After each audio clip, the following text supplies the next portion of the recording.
परम प्रेममय जुगपुरुषोत्तम श्री श्री ठाकुर अनुकूल चंद्रेर आतुल चरण जानाई आमार शतकोटी प्रणाम।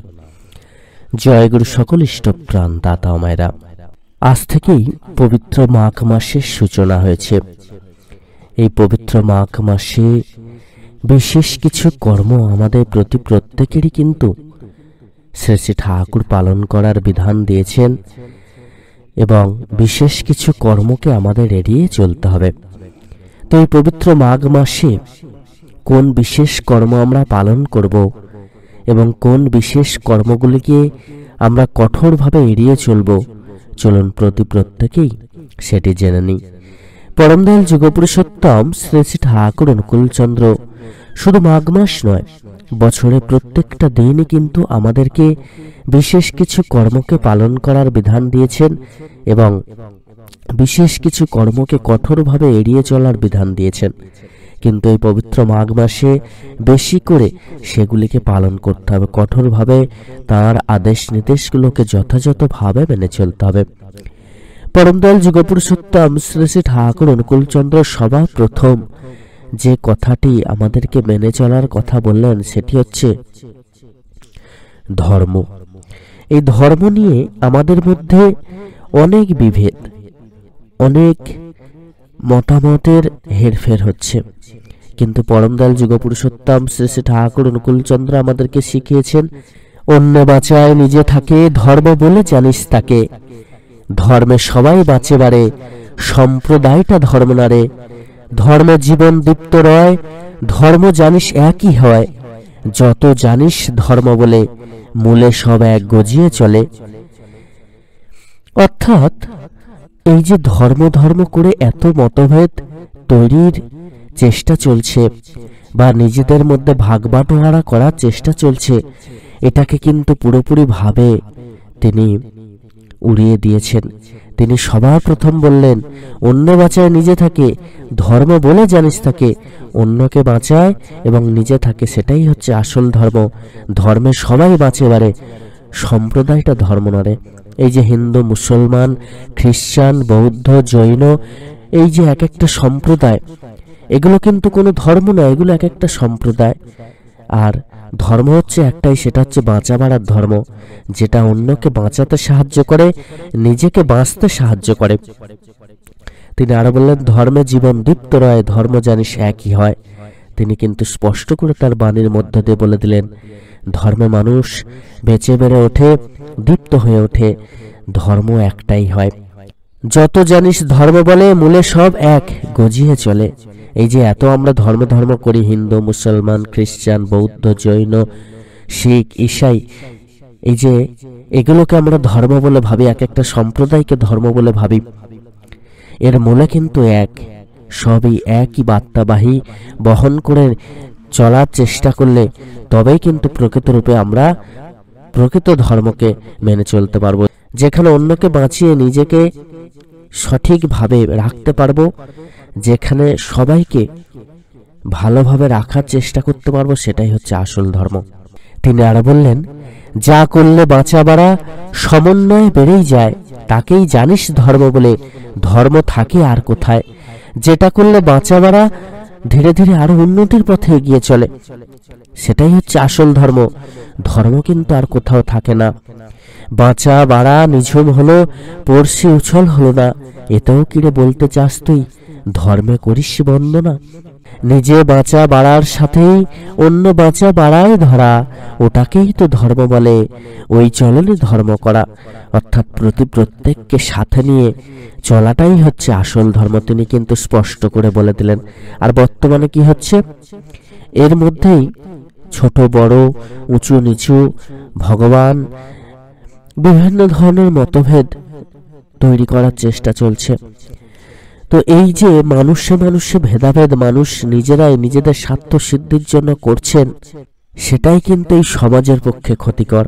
তাই পরমদয়াল যুগপুরুষোত্তম তিনি আবার এসেছেন এবং আমাদেরকে স্পষ্ট করে বুঝিয়ে দিলেন যে এই যে মতভেদ আমরা করি, এই মতভেদ করাটা কিন্তু সব থেকে বড় ভুল।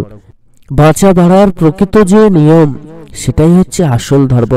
ধর্মে মুক্ত হয় আদর্শে, ধর্মই হচ্ছে প্রকৃত বাস্তব।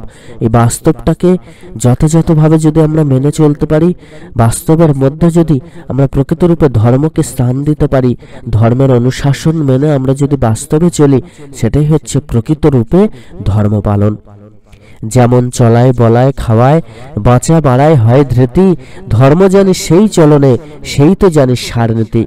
যেমন চলায় বলায় খাওয়ায়, আমরা কেমন চলবো, কেমন বলবো, কেমন ভাবে খাওয়া দাওয়া করব, যেটা আমাদের বাঁচা বাড়ার পক্ষে আরো সুন্দর হবে, সুমধুর হবে, অর্থাৎ আমরা আমাদের বাঁচা বাড়াটাকে আরো সুন্দর সুমধুর উন্নতিমুখর করতে পারবো। সেটাই হচ্ছে আসল ধর্ম। সেই চলনে চলাটাই হচ্ছে আসল ধর্ম, সেই নীতিতে চলাটাই হচ্ছে প্রকৃত ধর্ম। ধর্ম যদি নাইরে ফুটলো জীবন মাঝে নিত্য করবে, বাতিল করে রাখলি তারে কি হবে তোর তেমন ধর্মে।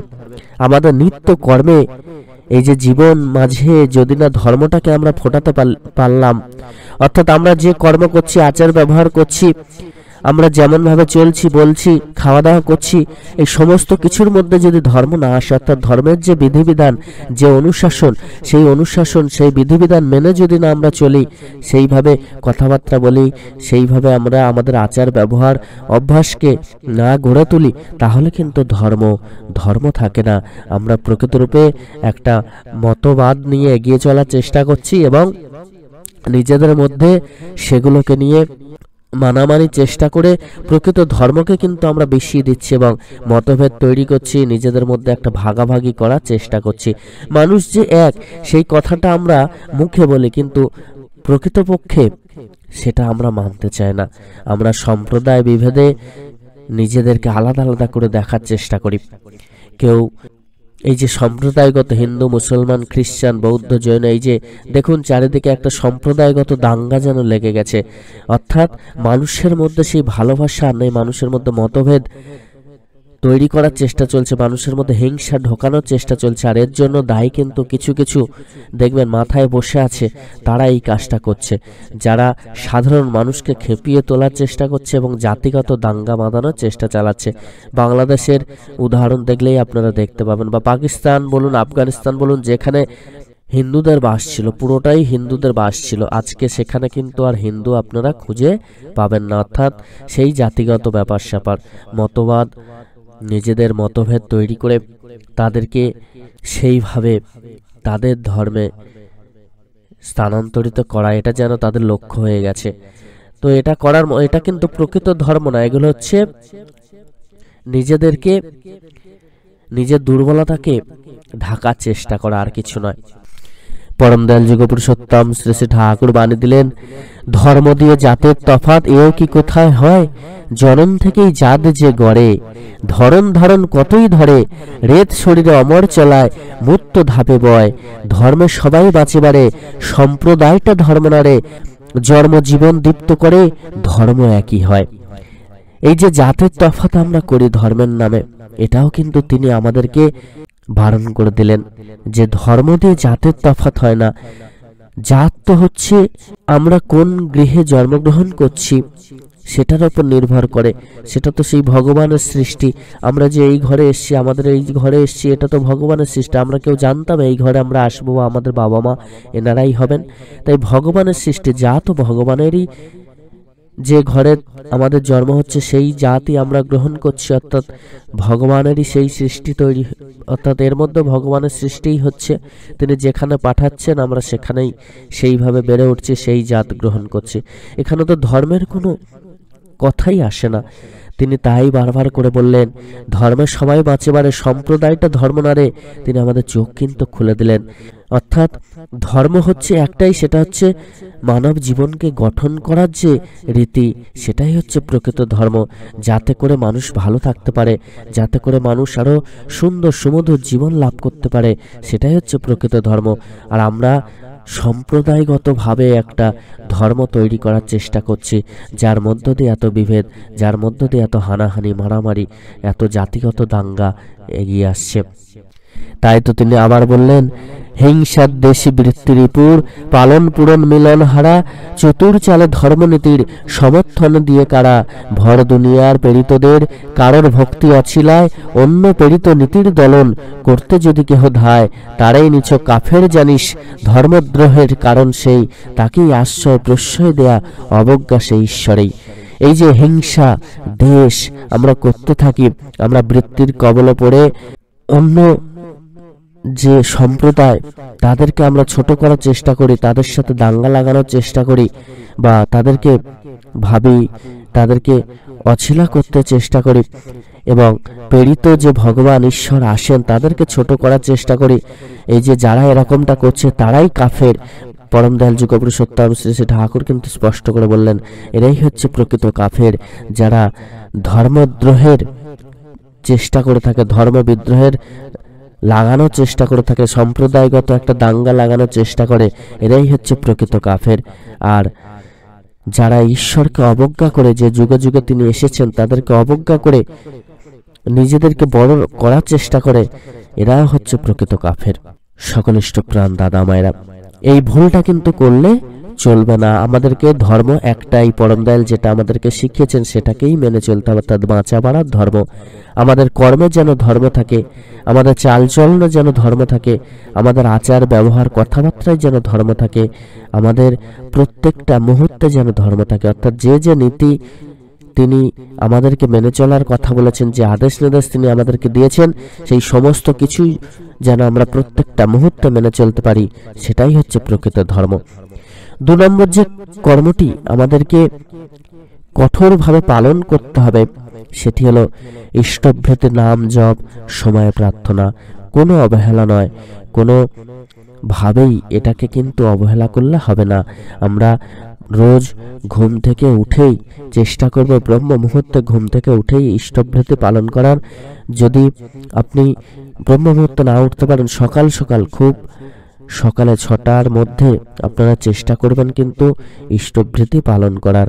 এই পবিত্র ইষ্টভৃতি নাম জপ এবং সময় প্রার্থনা করার মধ্য দিয়ে এই 6টার যে সময়টা বললাম, যারা অনেক রাত পর্যন্ত কাজকর্ম করেন তাদের জন্য, কিন্তু যারা অবহেলা করে সকালবেলা দেরি করে ইষ্টভৃতি করেন সেটা কিন্তু পরম দয়াল গ্রহণ করবেন না। সব থেকে শুভ সময় হচ্ছে ব্রহ্ম মুহূর্তে। ব্রহ্ম মুহূর্তে ঘুম থেকে উঠেই আপনারা নাম জপ ইষ্টভৃতি করে নিন, সময় প্রার্থনা করে নিন, তারপর আপনাদের সমস্ত কর্মকে শুরু করুন। এতে করে মহাফল কিন্তু লাভ করতে পারবেন। 3 নম্বর যে কর্মটি আমাদের প্রত্যেকেরই পালন করতে হবে সেটা হলো দান ধ্যান করা। চেষ্টা করবেন রোজ অল্প কিছু হলেও পশু পাখিদের সেবা দেবেন। সাধারণ গরিব মানুষদের বা আপনার আশেপাশে থাকা যারা সাহায্যার্থী আছে তাদেরকে আপনার সামর্থ্য অনুযায়ী কিছু দেওয়ার চেষ্টা করবেন, বা যদি তাও না হয় বাড়িতে যদি কোনো ভিক্ষুক আসেন তাকে অন্তত সামান্য কিছু দিয়ে সাহায্য করবেন, তাদেরকে তাড়িয়ে দেবেন না।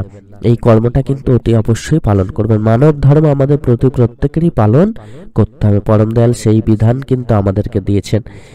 আরও একটি কিন্তু বিধান আমাদেরকে কঠোরভাবে মেনে চলতে হবে, সেটা হচ্ছে সাত্ত্বিক আহার। যারা আমিষ আহার গ্রহণ করেন তারা কিন্তু অতি অবশ্যই সাত্ত্বিক আহার গ্রহণ করুন। মনটাকে যতদিন আপনি সাত্ত্বিক করতে পারছেন, এই মনটাকে সাত্ত্বিক করতে গেলে সাত্ত্বিক আহার কিন্তু অবশ্যই গ্রহণীয়। আমাদের মনের বিকার কিন্তু সহজে যাবে না, মনটাকে সাত্ত্বিক করতে হবে এবং সাত্ত্বিক আহার গ্রহণ করার মধ্য দিয়ে আমরা আমাদের শরীর বিধানকেও কিন্তু সুন্দর করে তুলতে পারবো। তাই প্রত্যেক অতি অবশ্যই যারা আমিষ আহার গ্রহণ করেন আপনারা সাত্ত্বিক আহার গ্রহণ করবেন এবং পরম দয়ালের নাম জপ কিন্তু পুরো দিনভর যখনই সময় পাবেন করবেন, এতে করে মহাফল কিন্তু লাভ করবেন। এবার চলুন আমরা জেনে নিই কোন কর্মগুলোকে আমাদের কঠোরভাবে এড়িয়ে চলতে হবে। প্রথম যে কর্ম সেটা হচ্ছে ধর্মের নামে কোনো বিদ্বেষ নয়, কোনো হানাহানি, কোনো হিংসা ছড়ানো। এই কর্মে কিন্তু কখনোই নিজেকে নিযুক্ত করবেন না। আমরা আলোচনা করলাম আগেই যে পরম দয়াল যুগপুরুষোত্তম শ্রী শ্রী ঠাকুর প্রকৃত ধর্মকে কিভাবে দেখতে বলেছেন, আমাদের আচার ব্যবহার কর্মে কিভাবে ধর্মকে ফুটিয়ে তোলার বিধান দিয়েছেন, সেটাকেই মেনে চলতে হবে। কোনো হিংসা দাঙ্গায় বা কোনো এই ধরনের উস্কানিতে বা কোনো খারাপ কার্যে কিন্তু নিজেদেরকে জড়াবেন না। প্রকৃতরূপে ধর্মকে মানুষের কাছে পৌঁছে দিন, আর সেটা হচ্ছে পরম দয়ালের এই অমৃত বাণীগুলো প্রত্যেকটা মানুষের কাছে পৌঁছে দিন, যাতে প্রত্যেকটা মানুষ ধর্ম সম্বন্ধে অবগত হতে পারেন। বর্তমানে দেখবেন যত বেশি রংচং লাগিয়ে এই ধর্মটাকে পালন করার চেষ্টা করা হয়, সেখানেই বেশি মানুষের ভিড় হয়। এই গঙ্গাসাগর স্নান চলছে, মহাপুণ্য লাভ হয়। এই কুম্ভ মেলা চলছে, সেখানেও স্নান চলছে, সেখানেও মহাপুণ্য লাভ করার ব্যাপার থাকে। কিন্তু এর মধ্য দিয়ে এই নয় যে আমরা সারা জীবন পাপ করে গেলাম আর গিয়ে গঙ্গা স্নান করে নিলাম, তাতে করে সমস্ত পাপ আমাদের ধুয়ে গেল, এরকমটা কিন্তু নয়। সারা জীবনটাই আমাদেরকে পুণ্য কর্ম করতে হবে, পুণ্য নিয়ম নীতি মেনে চলতে হবে, পরম দয়ালের প্রত্যেকটা বিধান মানতে হবে, আমাদের আচার ব্যবহার কর্মে ধর্মকে ফুটিয়ে তুলতে হবে, বাস্তবে ধর্মের বাস্তবায়ন করতে হবে। আমরা সারা জীবন যা খুশি তাই করে গিয়ে আর গঙ্গা স্নান করে নিলাম, এতে করে আমাদের প্রকৃত যে সব ধুয়ে গেল। বা অনেকে আবার আছেন দেখবেন হজ করতে যাচ্ছেন, সারা জীবন পাপ করে হজে চলে গেলেন, তো এতেও কিন্তু সমস্ত পাপ ধুয়ে যায় না। মনটাকে ঠিক রাখতে হয়, সারা বছর সারা জীবন আমাদেরকে ধর্ম পালন করে চলতে হয়, সমস্ত নিয়মকানুন যথাযথভাবে মেনে চলতে হয়। ধর্মের যে মূল লক্ষ্য প্রকৃত মানুষ হওয়া, সেই প্রকৃত মানুষ হয়ে উঠতে হয় এবং সমস্ত পাপ কার্য থেকে কিন্তু দূরে থাকতে হয়। প্রকৃত রূপে সমস্ত অসৎ পথ থেকে দূরে থাকতে হয়, অসৎ কর্ম থেকে দূরে থাকতে হয়।